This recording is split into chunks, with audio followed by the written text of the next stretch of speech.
and Slate 107B. This is Johnny Dollar for broadcast Sunday, May 10, 1959.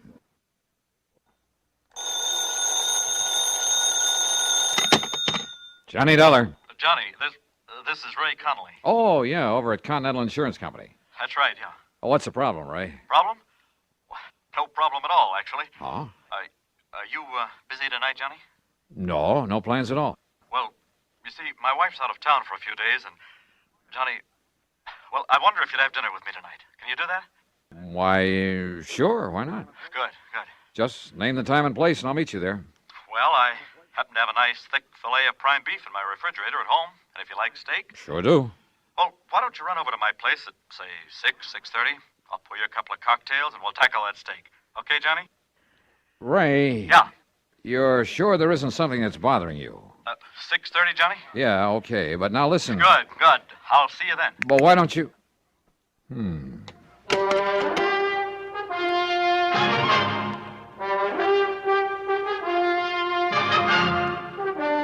Bob Bailey in the exciting adventures of the man with the action-packed expense account, America's fabulous freelance insurance investigator. Yours truly, Johnny Dollar.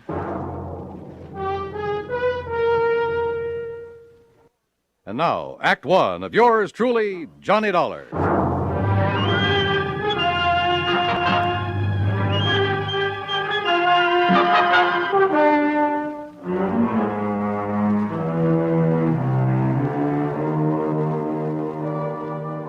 Expense account submitted by Special Investigator Johnny Dollar to the Continental Insurance Company, Home Office, Hartford, Connecticut.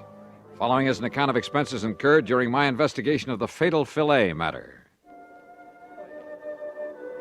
There was something very funny about Ray Connolly's sudden invitation to have dinner with him, much less cocktails. I'd been at his office far too many times, had seen the bottles of pills that he kept in his desk, watched his secretary bring him a glass of milk at precisely 10:30 a.m., and exactly 3:15 p.m. Had listened to the dull details of his ulcer-free diet more times than I can remember. So when Ray said cocktails... come on now, Dollar, stop trying to build up a case out of nothing. And yet, for reasons that will be made clear later in this report, everything goes on expense account. Item 1, $1.40 for a cab to Ray's apartment. It was 6:30 on the nose when I pushed the doorbell. Oh, and I decided that if he did have something bothering him, I'd let him get around to it in his own sweet time. I wished later that I hadn't. Johnny, I'm glad to see you. Come in. Yeah, how are you, Ray? Well, you know how it is. Those ulcers been kicking up on you again? Yeah, a little. Sit down, Johnny, sit down. Sure, thanks. Now, what would you like? Martini, Manhattan? Got a plain old scotch and soda lying around? I certainly have. Have it for you in a second. Never touch it myself anymore, of course. You mean you're not drinking with me? Maybe I'll have a glass of milk and... Let's see. Yeah. It's time for me to take one of my pills. There you are, Johnny. Thanks. But did it ever occur to you, Ray, that if you'd stop worrying so much about that gut of yours, you might not have so much trouble with it? Johnny, it's easy to see you never had an ulcer. No, sir, and I don't ever intend to. Well, So- if you were in my end of the business, there's something just happened that I want to tell you about. Oh? Yeah, later. Incidentally, this steak we're having is the most beautiful thing you ever saw. Well, come on, I'll show it to you while I get a glass of milk. Okay. I guess my wife ordered some groceries sent over from Morris Baines Market before she left. I told you she's away. Yes, she did. Yeah, left yesterday. Well, the steak was delivered last night, along with some other things. There. How about that? It looks like you could cut that with a fork. Prime beef. Excuse me, I'll get my glass of milk. Sure. Hey, how do you like your steak, by the way? Only one way, blood rare. Well, of course, I'll have to have mine rather well done. So I'll just cut the fillet in half, and it'll be no problem at all. Ray, what about this thing that happened in the office you were going to tell me about? Later, Johnny. Later.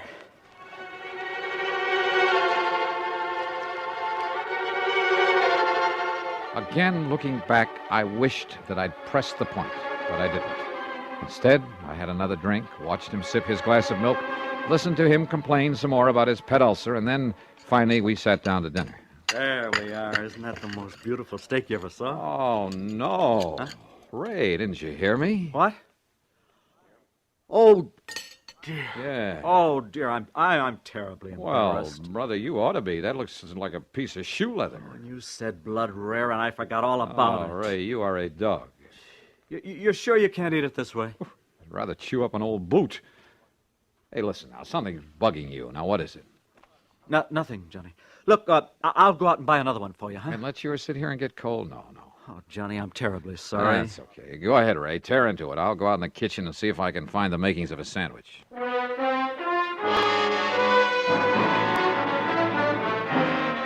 I could have killed him overcooking a perfectly good steak that way. But instead, I made myself a sandwich and stuck around. Because I knew that sooner or later he'd tell me his real purpose in having me come over. And later he did. At least he started to. We had washed the dishes, then gone back into the living room. I had settled now with a third cup of coffee and a cigarette, and he was sipping at another glass of milk. It's just that I don't like being threatened, Johnny. Threatened? Heaven knows I have enough trouble keeping this ulcer under control with just the daily run of problems I have to face at the office. Oh, what do you mean by You know, people demanding more from their insurance than they deserve. People filing claims when they aren't entitled to any insurance at all, and then trying to... Oh! What? Nothing, Johnny. I just... I'll be all right. You forget to take one of your pills, Ray? No, but maybe I better take another. Oh, yes, me. You're taking too many of them. But what was this talk about being threatened? Well, Johnny, this fella by the name of... Oh, no. Ray. Johnny! Ray, what's the matter? This pain in my stomach, it's killing me. Easy now. Here. Let me get you on the sofa. Oh, medicine, quick, please. There you are. Now, what medicine? Anything to stop this, Johnny. I grabbed the telephone and called Dr. Ramsey. But because of a traffic tie-up, it was nearly half an hour before he got there. Meantime, Ray lay on the sofa getting paler and paler until he was white as a sheet. The doctor, completely familiar with Ray's ulcer problem, did what he could. But after 45 minutes, realized things were getting beyond his control, so he called an ambulance. Another half hour. And yeah, by the time they got him to the hospital, in spite of injections and oxygen along the way, Ray Connolly was dead. Act Two of yours truly, Johnny Dollar, in a moment. And now, Act Two of yours truly, Johnny Dollar, and the fatal Filet matter.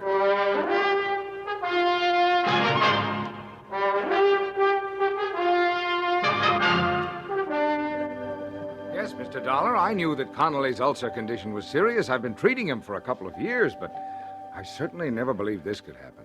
What it means is that he bled to death. Is that it, Doctor? Yes, internal hemorrhage. But of such intensity, I don't understand it. And yet, well, let's face it, Dollar, this sort of thing has happened before. Has happened before. Yes. Doctor, you may be right about that. Well, of course I am. But not in the way you think. I went back to Ray's apartment, let myself in with a key I'd filched out of his pocket, then went over every inch of the place. And I came up with nothing. Nothing, that is, until I went into the kitchen.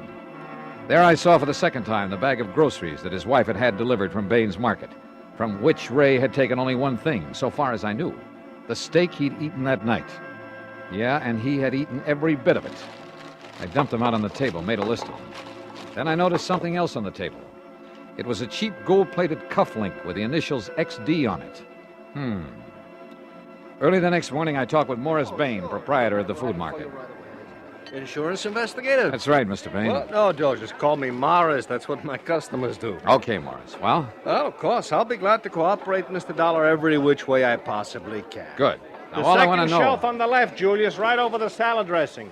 I gotta keep canned snails. I gotta keep for some of my special customers. But how people can eat those, I don't know. Oh, good morning, Mrs. Beckham. It's a lovely morning, isn't it? Now, Morris... Oh, yeah, you wanted information. Eh? Yes. Oh, Mrs. Vandersloot, how are you, huh?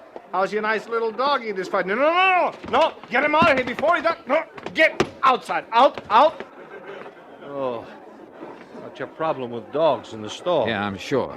But now, do you have a customer by the name of Connolly? Oh, Mrs. Connolly? Sure, lovely woman. She was in here only the other... Oh, how do you do, Miss Keena? How's my little sweetheart today, huh? We got a special on those fancy Morris, canned chestnuts Morris, with the light syrup listen that to you me. like.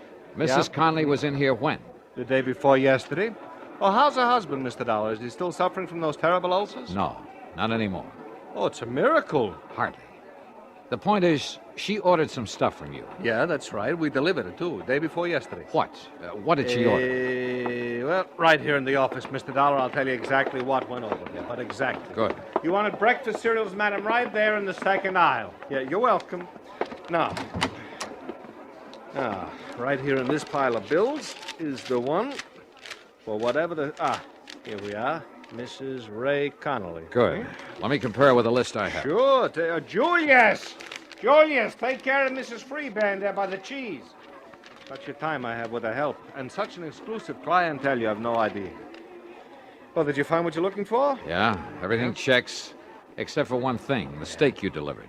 Steak? That's right, a prime filet, but it's not on the list. We don't sell meat. What? No, of course not. Sadie, double-check the Hathaway order. Somebody made a mistake last week. Wait a minute. That's a good girl. You're sure your delivery boy didn't take a steak to the Conleys? How could he? Oh, fine. No, But we thanks don't anyway, even sell Morris. them. No, it's a pleasure anytime. Be seeing you. Yes, sure. Sadie, did you deliver the Broomfield order, Xavier? So, So do it right now away. we try a different tack. Item 2 or 3, whatever it is, a dime for phone call to Dr. Ransom. I suggested he take whatever steps were necessary to make a complete examination of the stomach of the now deceased Ray Connolly. Item 4, 85 cents for a cab to the office of Continental Insurance. Ray's secretary had obviously been crying. I just can't believe it, Mr. Dollar. Yeah, I know, Gracie. Now listen. Did any of the people who've come here to see him ever threaten him? Threaten him? That's right. Well, lots of people have threatened lots of things when they didn't feel their claims were met properly, but he was the fairest, the most honest man. When, Mr. Dollar? Somebody in here yesterday, maybe? Well, yes, there was a man in here yesterday who was very angry about something. Oh? I could hear him pounding the desk in there and swearing. Who was he? I don't know. He must have come back with Mr. Conley after lunch, and I didn't see him leave, but look, he lost a cufflink. Cufflink? Let me... Here. XD. What? Gracie, this is the man I'm looking for. Can you find me a policy with this man's name on it? Just from these initials with all the policies on file? Probably a beneficiary whose claim was settled or refused. You say the man, Mr. Dollar. Yeah, Gracie. The man who murdered your boss.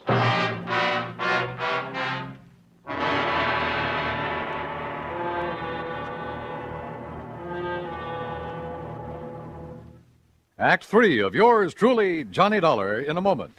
And now, Act 3 of yours truly, Johnny Dollar.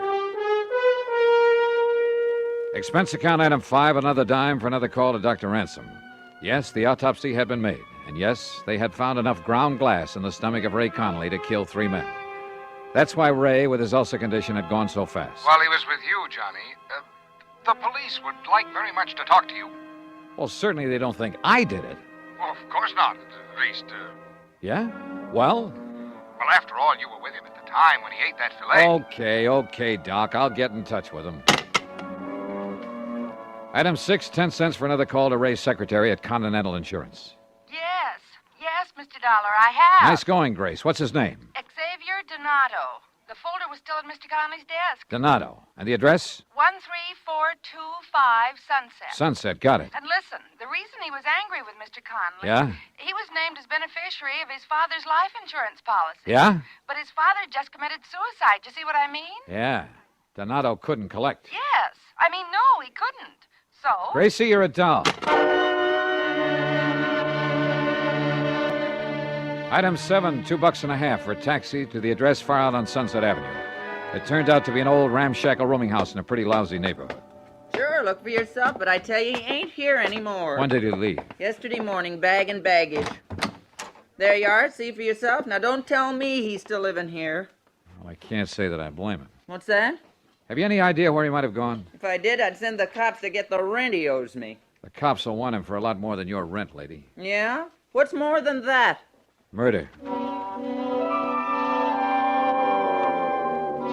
I'd have made another phone call to police headquarters. I talked with Sergeant Jimmy Maxwell in homicide. Only I listened more than I talked. Cufflinks, huh? With the initials XD on them? That's right. What's the idea of not telling us before? As if you didn't know it, that's withholding evidence. And in a murder case... Hey, look, that's another thing, Dollar. If you suspected murder, why didn't you call us in instead of having that doctor order the autopsy? You trying to hide something? Are you kidding? Where are you, anyway? We've been combing the city for you. As if you didn't know it, you got a little explaining to do Hey, down look. here. And listen, who do those initials XD stand for? Well, if you let me get a word in edgewise, I might tell you. Well, The D stands for Donato, the X for Xavier. Xavier. What kind of a name is that? Xavier, if you want to say it that way. Oh, boy, that's a rare one. You got his address? He just left the place where he was living, so he's probably 1,000 miles away. But Xavier? Huh? Of course, and right under my nose. What? Johnny?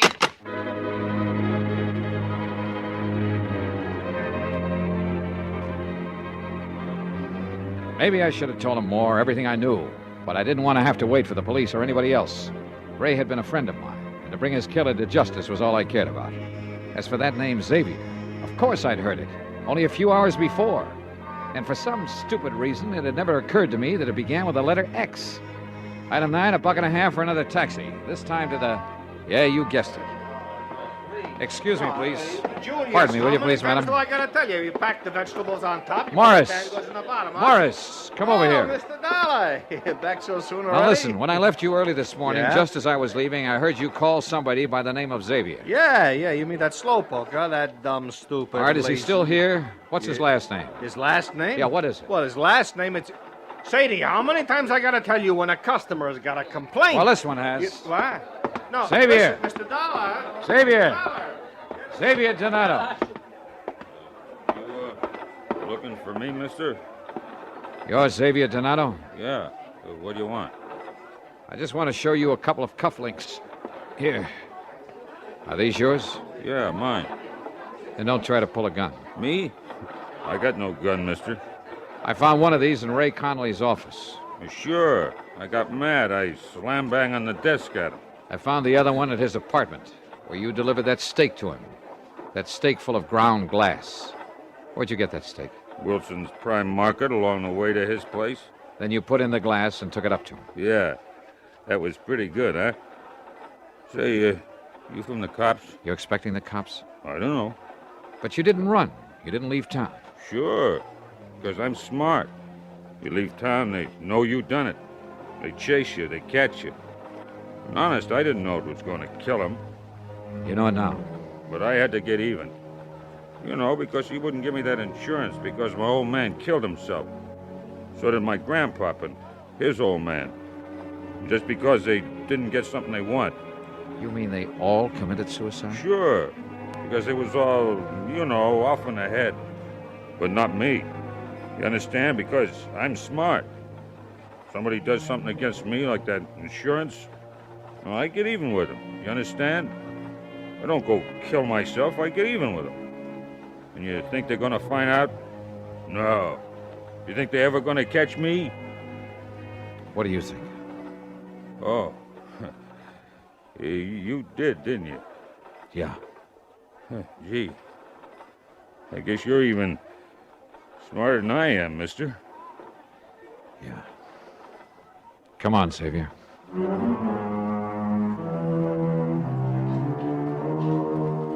Prison? I doubt it. Not with a family history like that. But there are institutions for his kind. I'm sure he'll spend the rest of his life in one of them. And maybe, by studying his case, the doctors, the psychologists can learn more about helping such people before they go off the deep end. Expense account? Forget it. Ray Conley was my friend. Yours truly, Johnny Dollar.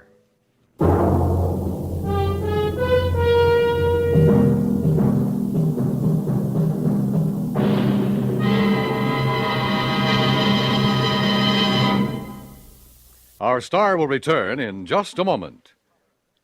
Now, here is our star to tell you about next week's story. Next week, a pair of twins. And believe me, they bring me a double dose of trouble. Join us, won't you? Yours truly, Johnny Dollar.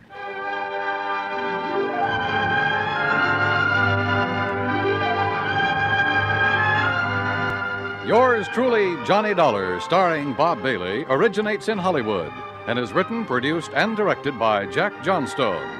Heard in our cast were Virginia Gregg, D.J. Thompson, Jack Edwards, Marvin Miller, Larry Dobkin, Harry Bartell, and Frank Gerstle.